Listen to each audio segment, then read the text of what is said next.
ગઈકાલે જે રોયલ મેળામાં એક જે રાઇડ્સ હતી એનો જે દરવાજો ખુલી અને બાળક બહાર પછડાયું એ જે ઘટના બની એના કારણે જે તપાસ ચાલી રહી છે એની જે પરમિશન છે જે નવા જે નિયમો બન્યા એના આધારે બધા ઓપિનિયન લઈ અને એની પરમિશન આપેલી હતી. અહીંથી જે 2 પરમિશનો આપવાની હતી ફાયર અને આરોગ્ય એ બંને પરમિશનો પણ આપેલી હતી.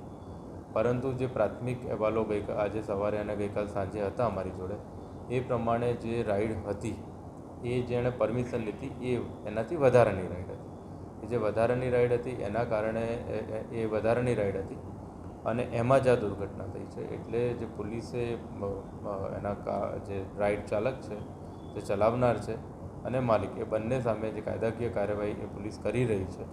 અમે પણ એનું ઇન્સ્પેક્શન કરી રહ્યા છીએ અને આ જ આધારે જે નવા નિયમોમાં જેટલા સમયમાં ઇન્સ્પેક્શન કરવાનું હોય એ અમે કરી રહ્યા છીએ. આની અન્યમાં પણ હાલ આ રાઈડની જ વાત કરીએ, આ લોકમેળાની વાત કરીએ તો એ ડિસેમ્બરમાં આ લોકમેળો લગભગ એને ડિસેમ્બરના પહેલા વીકમાં જ પરમિશન મળેલી છે. હજી 15-20 દિવસ જ થયા છે.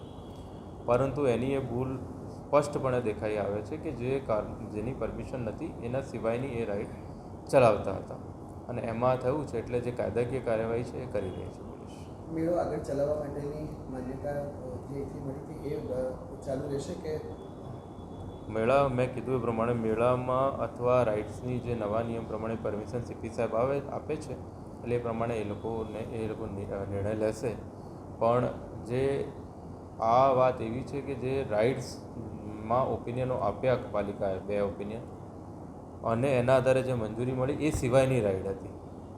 એટલા માટે થઈને એ બંધ જ રહેવું જોઈએ. અમે ગઈકાલે સીપી સાહેબ જોડે વાત કરી હતી અને એને બંધ કરાવ્યો હતો અને આ બંધ જ રહેશે અને લાઇસન્સ કેન્સલ જ કરવું જોઈએ. પરંતુ એ પ્રોપર નિર્ણય પોલીસ કમિશનરને ત્યાંથી થવાનો છે.